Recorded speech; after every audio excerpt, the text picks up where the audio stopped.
Good morning, everyone. How are we doing? We're here. All right. Well, good to see everyone who's here.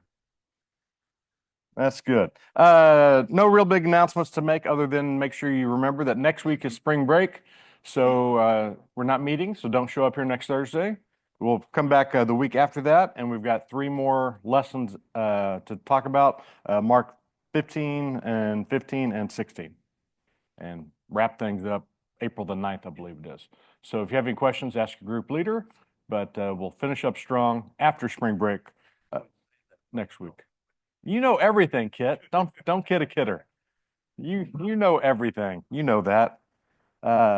Anyway, glad everyone is here. Quick story. Yes, I'm not wearing a jersey today because I'm almost out of jerseys. My wife is thankful that I don't have any more. She's basically saying stop. But I'm wearing this today. Yes, it's UCLA Bruins, but I got this at Christmas time mainly because I like the colors.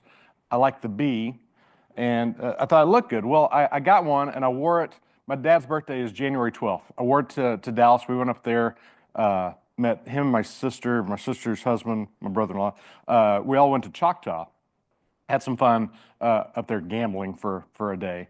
And while he's up there, he's like, man, I really like that, especially with the B. It's like, yeah, I like it because a couple of my good friends call me B for my name, and Barnes, so it looks good. Yeah, yes, it's Bruins, and it says UCLA back here, but it looks good. He said, I really like that. I said, oh, that's good. Well, I surprised him. I got home, went on the Fanatics website where I bought it and ordered one for him, sent one to him.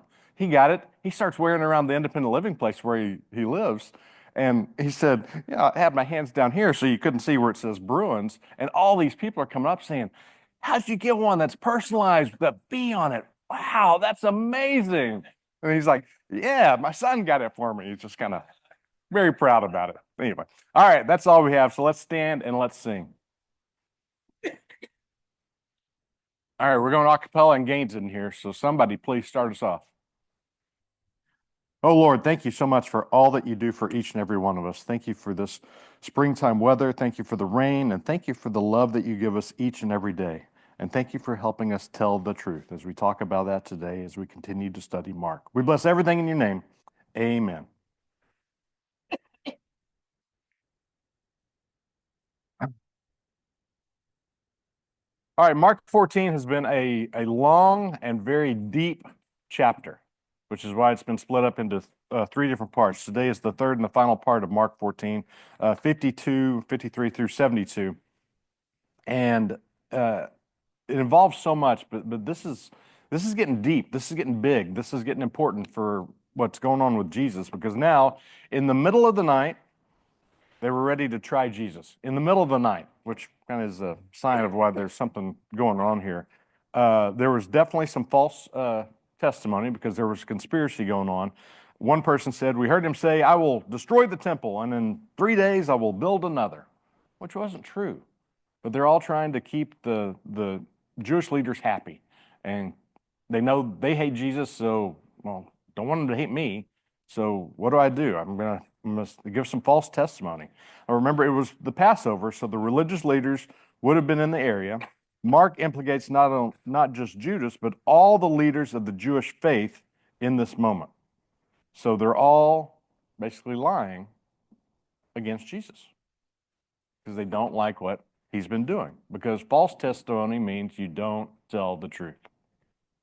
Jesus does not answer their accusations. What does Jesus do? They ask him, are you the Christ? Are you the Christ? Think of what he could have said at that time. So many things he could have answered to escape pain, to escape death, to escape persecution, to escape. He could have said so many things. But what did he say? He said, I am. I am. He told the truth. I am the Christ. So, of course, what did that get him? They spit at him. They blindfolded him. They hit him. They beat him. All because he told the truth. How about Peter? Peter was there. Peter denies Jesus, not once, not twice, but 3 times, just like Jesus had predicted. They asked him, "You were with him?" "No, no, no, I wasn't." "You're one of them?" "No, no, I'm not." "I don't know this man." 3 times, just like Jesus said. 3 times. He does not tell the truth. All for the sake of self-gain, to protect himself. Jesus had said, "Before the rooster crows twice, you will disown me 3 times." And the rooster crows, and he broke down and he wept.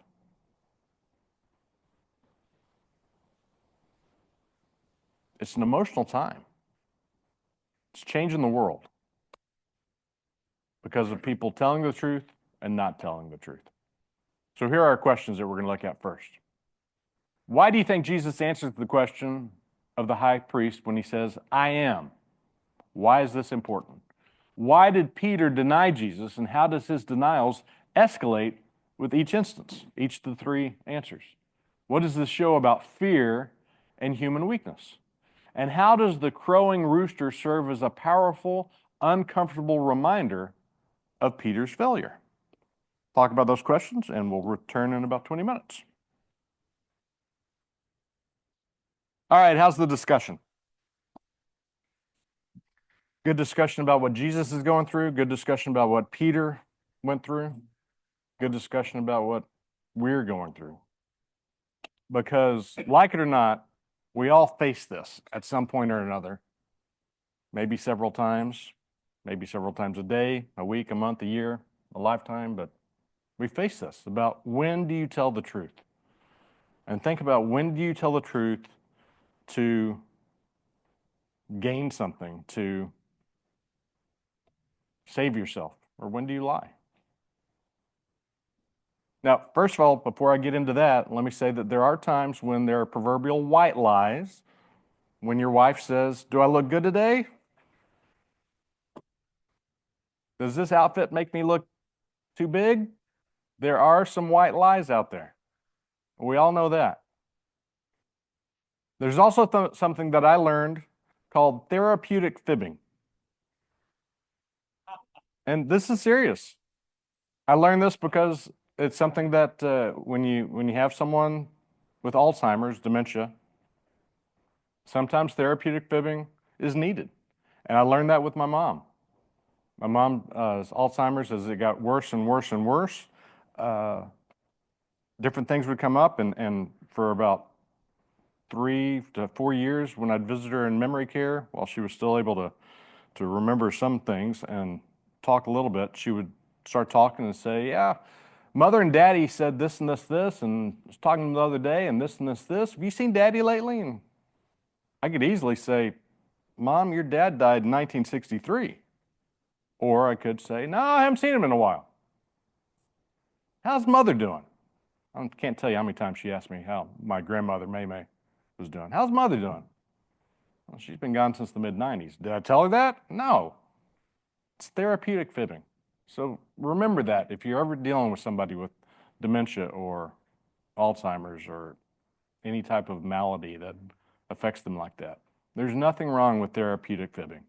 If it keeps them in their current state, current world, and doesn't make them relive something terrible over and over again, therapeutic fibbing is okay.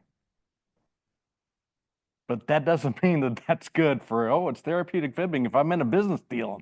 It's a little bit of a lie. Do you tell the truth? Think about the times, and I guarantee you that everyone in this room has hit that moment at least once, and probably several, multiple times, where something has come up where, well, yeah, I'm not really going to tell the truth, and maybe you don't even realize it. "Oh, officer, I thought I was going 30. You knew you were going 40. What is it that's causing you to do that? Are you being like Peter? Are you being like Jesus? I'm going to tell you a quick story about telling the truth in my lifetime. When I was 15, I started taking driver's ed. Luckily, because of my favorite uncle who lived in West Texas, he started teaching me how to drive when I was in elementary school. In a pickup on the, driving around the cotton fields north of Lubbock. So I knew how to drive. Driver's ed helped me, of course, and learn the rules, the written rules, but I already knew how to drive. Well, it's the fall of my sophomore year. I just turned 15. I'm taking driver's ed, and the way our high school worked is that homecoming was going to be the last home game of the year, and we had a fairly small town, at least at the time. We had a homecoming parade. So every class, freshman, sophomore, junior, and senior, built a homecoming float. Well, the homecoming float building was going to take place pretty close to where I lived. Let me show you a little map. That house that I have circled on the right is where I lived.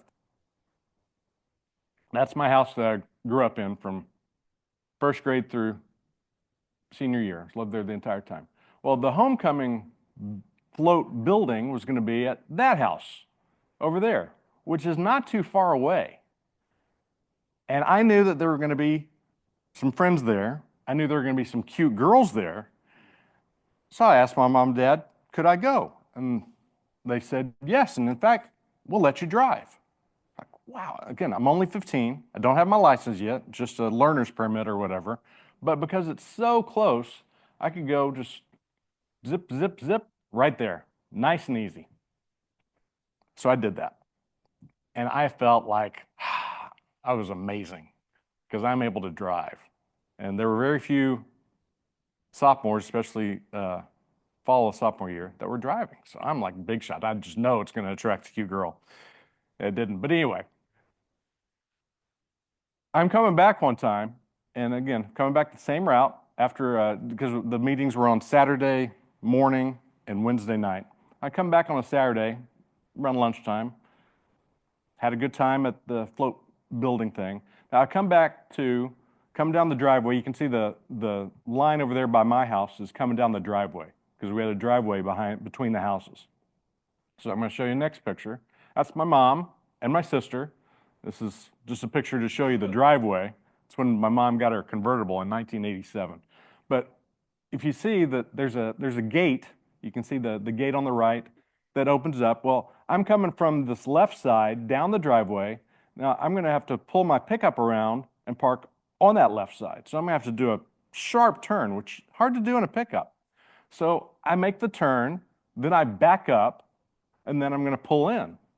Well, when I back up, because I'm such a great driver, that little spot on the fence there behind us, I backed into it. So I messed up that fence. The people who lived behind us, I'm going to go back and show you the house. People who lived in that house, and they lived there the entire time I was growing up, Mr. and Mrs. Keithley, they had no kids, it was just them. When I was in elementary school, we had a basketball goal in the backyard, and that little area right by on the driveway, right by the alley, all the neighborhood kids would come over and play what was called Foursquare. I don't know if y'all ever played that. You have all four squares, ball bounced around. Well, if a basketball or a Foursquare ball ever went into the backyard of Mr. Keithley, he came out very mad and said that if this happens again, I'm going to take an ice pick to this ball. So, not a very friendly person at times. So, let's go back. I put a hole in this fence. So, combine the fact that I have to tell my parents that I've had a wreck hitting the fence. And I don't know what was scared me the most was that, or I have to tell Mr. Keithley that I hit his fence. If he's going to be that mad about a ball in his backyard, what's he going to do about his fence being busted? Now I have a choice because I backed up, hit the fence, come back in and park, and I look at that fence, and it's going through my head about, should I tell the truth? Could I just pretend this didn't happen? About that time, a neighbor, just drove by, didn't notice anything, but I'm thinking, I've got a witness. Oh no. So what am I going to do? What would you do? I went inside. My mom and dad were home. And I told them what happened. And they said, you need to call Mr. Keithley. I go to the phone, nervous as can be. Dial the phone. Mr. Keithley answers, hi, Mr. Keithley. It's Mike Barnes behind you. Hi, Mike. Yeah, I'm sorry. I was in my pickup and I backed up and I'm sorry. I knocked down 3 of your posts. And he's like, you did what? I said, I hit 3 of your pickets and I broke the pickets. He's like, come meet me out there. Maybe the fact that I said 3 posts first, maybe when he saw the pickets, he's like, oh, he saw him. He saw what I did. He said, well, luckily I've got 3 extra pickets over there. If you can fix that, we'll be okay. I told the truth. And he respected me for it. And to this day, my dad laughs about the 3 posts story. Oh, I remember you telling him about 3 posts. Oh, ha, ha, ha, ha. I told the truth. When do you tell the truth? When do you think a white lie is okay? What would happen to this world, what would have happened to this world, if Jesus had not told the truth? Think about that. He changed the world with one simple answer. I am.